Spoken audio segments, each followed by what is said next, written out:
Нашия музей е специализиран за занаяти, единствен в България, който представя занаятите като инструменти, с които майсторите работят, готови съдове. А сградата е емблематична за Троян и така нашата архитектурна гордост, защото е строена от майстор Генчо Кънев от Триадна. Този същият човек е правил красивата църква в Габрово, Успение Богородично и много известната катедрала във Варна. Ние сме, смея да кажа, един от хубавите и много работещи музеи. Имаме награда, която съвсем не е така дадена самоцелно, музей на годината за 2018. Докато вървим, смятам, че ще се убедите в това, поддържаме нивото да е високо. Така, музея на занаятите, това е което остава като спомен в съзнанието, особено на децата. Това са къщичките, като се завърнат после като големи питат има ли ги тези къщички тук. Троян няма запазена възрожденска архитектура, защото е изцяло пожарен 7-8 август 1877 година. За да се види как е изглеждала чаршията, просто така е изглеждала, но да се види днес, това е най-голямата липса, защото посетителите искат точно това. Нещо като наетара стара част, работилнички, ама нямат как. Отгоре е Троян, който е от 20-те до 40-те години на 20 век, но той постепенно също си отива. Това е централната част. Тук господин Заричинов веднага ще разпознае, тъй като така близо до нас. Да. Тук това е къщата на братя Тотеви Златарите. Тя днес е в много странно розово. Тази ъгловата тук е Бериоска, пък това е било родната къща на Иван Хаджийски, на социолога, който там паметник. Или вече не е Троянския манастир, вероятно, той е включен в обиколката ви. Тук е представен с няколко архивни фотографии. Миналия ден имаше едно много специално събитие, на което присъствахме. Връщане на Троянския дамаскин обратно в манастира след реставрация, продължила 2 години. Един много интересен документ, който е създаден в нашия манастир и скоро ще може да се види за кратко тук в наша експозиция във временна изложба. Функционирала.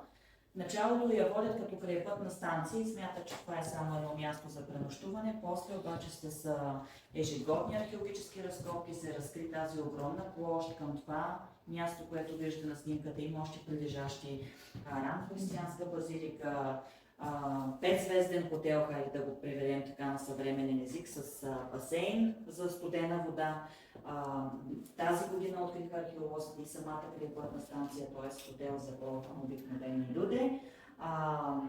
Пещи за битова керамика и светилище на тракийския конник от римската епоха, целият този комплекс. Радостното е, че това, което откриват археолозите в земята при ежегодните разкопки, той идва при нас. Керамиката и производството на сливова ракия. Тази зала и следващите две са посветени на гранчарското производство. От праисторията там в началото виждате времето на крабите, съвсем близо до нас тук, буквално зад общината над църквата има един хълм, Дурбата, който е бил тракийско светилище.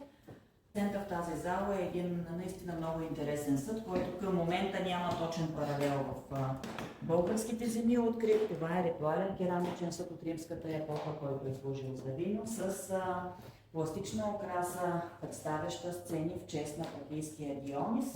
Тук можете да видите гущерче, змиите, които са от двете страни на съда, те са много интересни, опасват целия съд. Грозде, глава на кон, Кантарус и самия бог Пан, който е представен до едната дръжка. Най-добре майстори и гранчари има в нашия край. Някои от тях дори работят с посетители, можете да посетите, да имате занимание с гранчарско колело, а пък при нас е дискутиран по-стария вариант с крачното колело.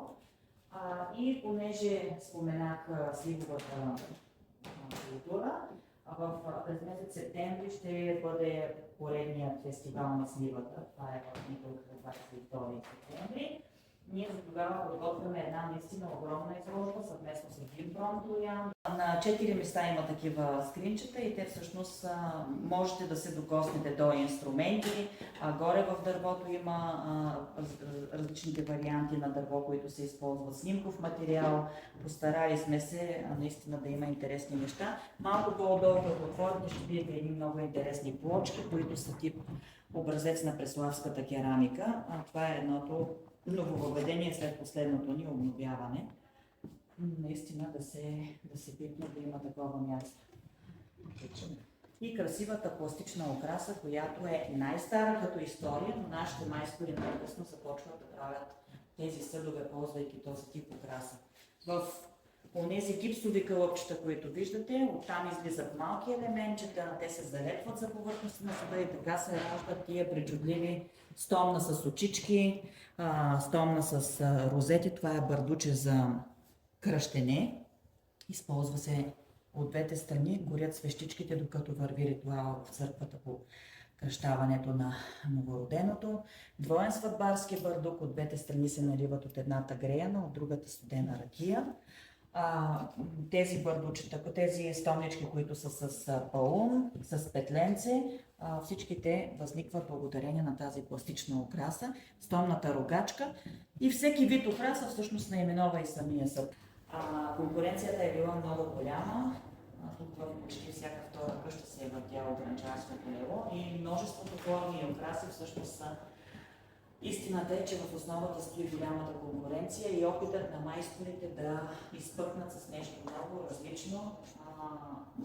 И също така да казвам само да припомня, че боите в миналото майсторите си ги правят вкъщи по домашна рецепта и когато в две съседни къщи се забъркват багрилата, те няма как да бъдат напълно еднакви. Нали? Зеленото се получава в различен нюанс, така че за това се е случило после, когато разпълват стоката си, мюштериите на клиентите да вдигат един сръб, да гледат, да сравняват теми за нашия Балкан, които се обработват тук.